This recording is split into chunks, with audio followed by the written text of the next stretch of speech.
Assalamualaikum warahmatullahi wabarakatuh. Balik lagi di channel saya. Di video kali ini saya akan melanjutkan alur cerita anime yang berjudul Remonster episode 11 dan 12. Yang mana ini episode terakhir dari season pertama ini. Yang belum nonton episode sebelumnya nonton dulu, linknya ada di deskripsi video. Oke, tak usah berlama-lama lagi, langsung saja ke alur ceritanya.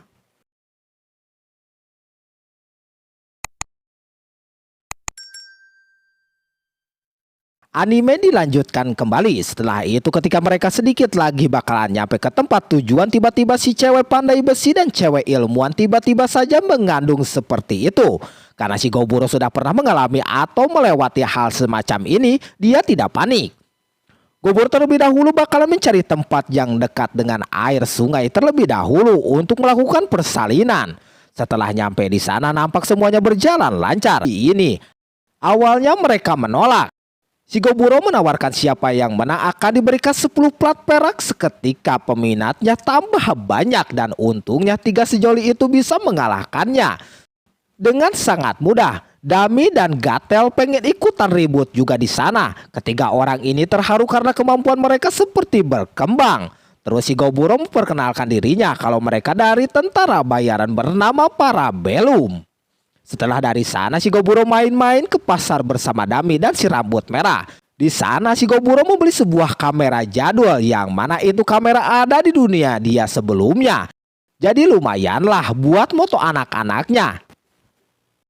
Habis itu mereka pulang ke kos-kosannya. Si Goburo merasa kalau selama ini dia belum pernah menghubungi kelompok yang lain untuk menanyakan kabar mereka. Alhasil di situ dia menghubungi satu-satu. Yang pertama si Habusato, yang dimana dia nampak baik-baik saja.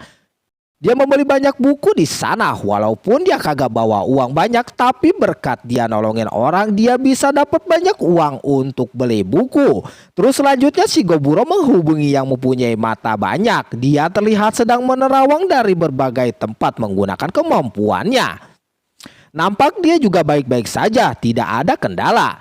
Terus si kelompok yang lain, yang mana si kelompok ini tidak memiliki pemimpin katanya, sehingga mereka suka ribut ketika memutuskan sesuatu. Alhasil si Goburo menunjuk salah satu dari mereka untuk menjadi ketuanya, dan itu tidak bisa ditawar lagi.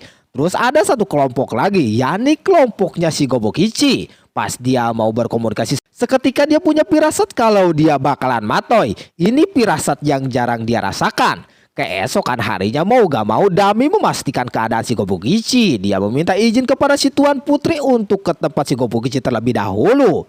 Si Ruby tidak masalah, lagian juga terlalu cepat untuk nyampe ke tempat itu, dan juga katanya kemampuan mereka pirasat itu emang benar. Jadinya karena udah diizinkan mereka pun langsung berangkat. Di perjalanan si Goburo kini sudah harus bisa mengasuh anak-anaknya kayak begitu. Sementara Dami di luar lagi galau sambil melihat kalung yang pernah dikasih sama si Goburo. Nampak dia merasa tidak mengalami perubahan lagi, tetap menjadi vampir. Beda dengan si Goburo yang terus menjadi kuat. Terus dia yang mencintai si Goburo dari yang lain, sampai sekarang dia masih belum mengandung juga. Intinya dia minder lah gitu. Lihat orang udah punya anak sedangkan dia belum gitu kan. Tapi si Goburo kagak masalah mau si Dami punya anak atau tidak, tapi cinta kepadanya kagak bakalan pudar. Singkat cerita, setelah hari selanjutnya si Goburo pun akhirnya sampai di tempatnya. Si Goburo yang mana dia terdapat di labirin dungeon gitu. Dia akan langsung saja mau mengecek ke dalam sana. Sebelum itu ada orang-orang yang ketakutan karena di dalam sana terdapat Minotaur yang sangat kuat. Orang-orang pasti bakalan susah untuk mengalahkannya. Sebelum itu si Goburo meminta izin terlebih dahulu sebelum mengunjungi ke tempat labirin tadi. Mereka kaget ketika tahu kalau si Goburo ini teman daripada orang yang masuk ke dalam labirin sana. Tak lama kemudian ada yang muncul, yakni si Gobokichi yang kini tampilannya sudah jauh berbeda. Dia udah kayak raksasa gitu. Dia membawa orang-orang yang terjebak di dalam sana. Dia juga melihat si Goburo makin mengecil, bukan malah jadi besar macam dia. Katanya si Gobokichi jadi Minotaur spesies baru. Dan Earth jadi Earth Lord yang tubuhnya sama-sama gede. Langsung saja ke intinya mengenai si Goburo ini matoy. Ternyata ceritanya ketika si Gobokichi berada di labirin, dia menghadapi monster yang bisa berubah-ubah bentuk. Tergantung yang ada di pikiran lawannya. Kebetulan yang ada di otak si Gobukichi itu si Goburo. Otomatis kekuatan Goburo udah tahu sendirilah, kuat ya kan? Sehingga si Gobukichi di sana dikalahkan dengan sangat mudah. Namun justru kekalahan itu membuatnya berevolusi menjadi Minotaur dan dia bisa mengalahkan si Goburo dengan sekali serang. Mungkin si Goburo tahunya pas disitulah doang kalau dia ini Matoy. Setelahnya karena kagak ada masalah dan Goburo juga udah ada di sana, dia mengajak si Gobukichi untuk beristirahat terlebih dahulu. Namun ternyata dia kagak mau beristirahat terlebih dahulu. Dia pengen duel sama si Goburo dulu. Lantas ini udah diprediksi sebelumnya bakalan seperti ini. Si Goburo pun mau gak mau menerimanya. Di sana mereka ditonton banyak orang di sekelilingnya. Ini membuat si Tuan Putri bertanya-tanya kenapa mereka ribut padahal temennya sendiri. Dami mencoba menjelaskan kalau emang ini dari dulu orang ini suka seperti itu. Karena si Gobukichi pengen kekuatannya setara dengan temannya sendiri, yakni Goburo. Sudah sebulan lalu setelah duel terakhir mereka, akhirnya mereka akan duel kembali di sana. Gobukichi membawa tameng sama kampak miliknya. Nah si Goburo cuma pakai tongkat legendaris doang. Ketika mereka berdua saling serang kelihatan kalau Gobukichi lebih diunggulkan karena dia memiliki kekuatan api yang sangat luar biasa. Bahkan ketika mengenai si Goburo, apinya tidak langsung menghilang. Gobukichi juga bisa menguasai kekuatan yang lain yang digabungkan dengan api miliknya. Alhasil dengan begitu si Goburo mulai menyerangnya kembali seperti itu. Namun apa daya, dia masih ada tameng mengeluarkan banteng kayak gitu. Si Goburo yang menahan serangan dari Gobukichi menggunakan kekuatannya, dia mempunyai feeling. Dan itu benar-benar sama si Gobukichi ditahan serangannya. Tidak berhenti sampai situ, si Goburo terus menyerangnya menggunakan tongkat miliknya tersebut secara terus-menerus. Gobukichi yang kagak bisa ngapa-ngapain tambah marah, dia mengeluarkan apinya kembali seperti itu. Lalu dia lompat ke atas dan mau membantingkan tubuhnya ke bawah sambil mengeluarkan api miliknya. Walaupun udah berusaha diberhentikan sama si Goburo pun kagak mempan. Sangat luar biasa kekuatannya tersebut. Namun hal itu tidak bisa melukai si Goburo karena dia bisa menyembuhkan dirinya sendiri. Tapi karena kelakuannya udah melewati batas, mungkin sebelumnya inilah yang membuatnya berevolusi jadi Minotaur. Singkat cerita, akhirnya Goburo sudah sampai di tempat tujuan, yaitu di kota Oswell. Nampak sangat cantik banget pemandangan kota tersebut. Sebelum itu pasti Goburo dan Gobukichi ribut kemarin sampai pagi ributnya. Terus mereka berpisah di sana, yang mana Gobukichi mau langsung pulang sama si Earth, sedangkan dia lanjut ke kota tujuan mereka. Nampak emang indah kotanya, apalagi pas masuk ke dalam sana, lantai jalannya pun rapih begitu. Juga yang lainnya terlihat damai banget.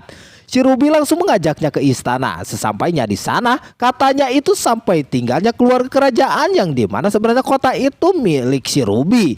Juga karena Goburo sudah mengantarkannya dengan selamat, si Ruby akan memberikan sesuatu berupa penginapan di tempat itu. Yang dimana di dalam sana banyak makanan enak-enak, terus tempat tidurnya pun sangat nyaman banget. Mereka yang biasa tidur di tempat kayak kasur keras kini enggak lagi. Keesokan harinya barulah si Ruby memberikan reward yang udah dia tawarkan sebelumnya, yaitu plat emas beserta Princess Bill. Yang dimana kartu itu bisa sebagai akses dia masuk ke kota itu. Dia mempertanyakan apakah tidak apa-apa gitu kan, secara dia seorang tentara bayaran. Dia terlihat santuy selama perjalanan. Ternyata dia membaca setiap gerak-gerik si Goburo. Dia merasa kalau si Goburo kagak bakalan macam-macam. Dan juga dia yakin kalau si Goburo bakalan balik lagi ke sana. Maka dari itu dia menerimanya. Lalu habis itu mereka akan langsung pulang lagi. Di sana terlihat kagak ada si Ruby. Karena kali ini dia dijagain kagak diperbolehkan keluar. Goburo memberikan semangat kepada orang itu untuk terus bekerja keras menjadi kesatria. Habis itu mereka mulai berangkat, tidak lupa Goburo menyimpan beberapa klon di tempat itu. Dia juga merasa kalau dia bakalan balik lagi ke sana. Keesokan harinya nampak perjalanan tidak ada kendala sama sekali. Namun si Dami galau terus, yang mana kemarin dia melihat Gobukichi udah nambah kuat. Tapi dia masih gitu-gitu aja. Goburo menanyakan levelnya sekarang. Katanya levelnya udah 89. Si Goburo pernah mengatakan kalau ingin bersama dia, Dami harus terus meningkatkan levelnya. Dan itu udah dilakukan olehnya. Dia akan membantunya dalam pelatihannya kapanpun dia mau. Tak lama kemudian si Goburo berhenti dulu karena dia mau mengajak si Dami latihan di sana. Dia mengeluarkan banyak sekali jenis ogre di sana, yang dimana itu harus dikalahkan sama si Dami. Dia kagak tahu naik levelnya kapan. Yang penting dia serang dulu sampai akhirnya dia bisa mengalahkan kurang lebih 30 ogre dengan jenis yang berbeda. Si Goburo mencukupkan untuk latihan kali ini, lalu Dami pun pingsan. Ketika mau makan malam, si Goburo juga sedikit kelelahan karena dia kehabisan banyak mana karena udah mengeluarkan banyak ogre tadi. Alhasil mereka beristirahat. Nah, malam itu si Dami berevolusi. Ketika paginya Goburo kaget. Si Dami berubah menjadi vampir noble. Karena dia udah berevolusi, dia juga resmi menjadi istrinya si Goburo. Dia sangat bahagia banget. Lantas si Goburo bersyukur melihatnya bisa tambah kuat dan juga bisa tersenyum kembali.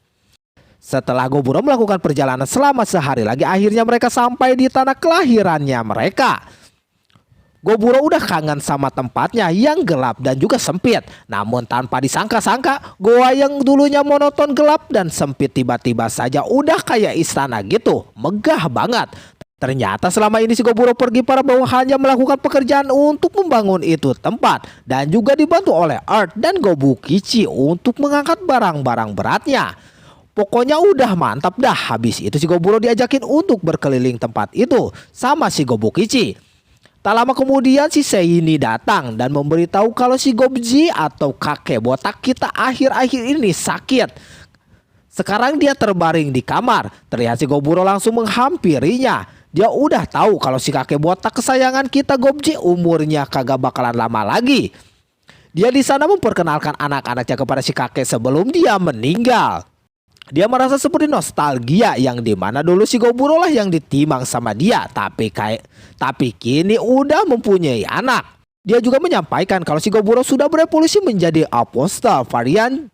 Jadi dia bakalan ganti namanya menjadi Aporos.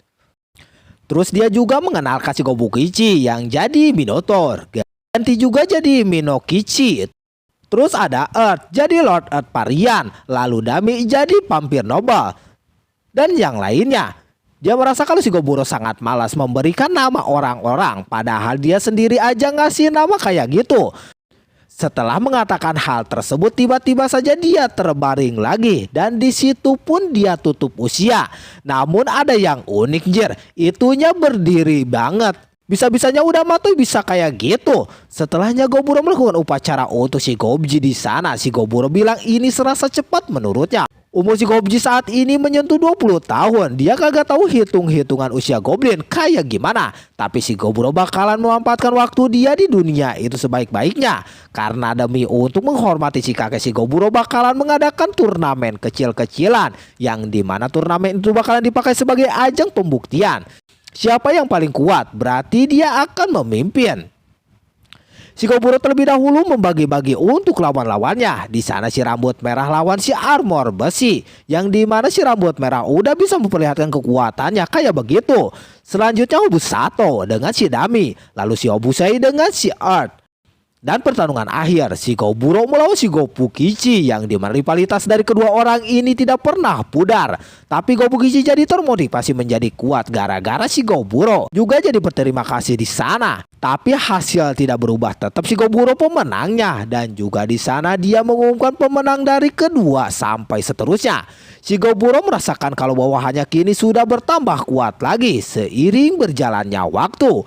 Karena turnamennya dikira sudah selesai, mereka pun beristirahat. Malam harinya si Ruby menghubungi si Goburo, nampak dia ada perlu.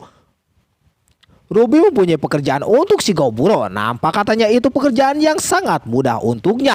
Cuman Goburo belum tahu nih pekerjaan apa yang dia berikan. Dilihat dari klonnya pun dia kagak tahu.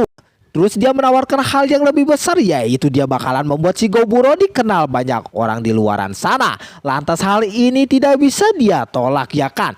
Keesokan harinya si Goburo siap untuk berangkat ke ibu kota kerajaan Oswell untuk menjalankan misinya, walaupun sebenarnya dia kagak tahu gitu kan misinya sesulit apa. Namun Goburo kelihatan tidak sabar. Terlihat juga di sana si Goburo udah memiliki bajunya sendiri, jadi makin berkembanglah gitu organisasinya. Lalu animenya pun selesai. Nah, inilah akhir dari cerita Remonster season pertama. Gimana nanti kelanjutannya di season kedua? Tunggu di video selanjutnya lagi aja. Wassalamualaikum warahmatullahi wabarakatuh.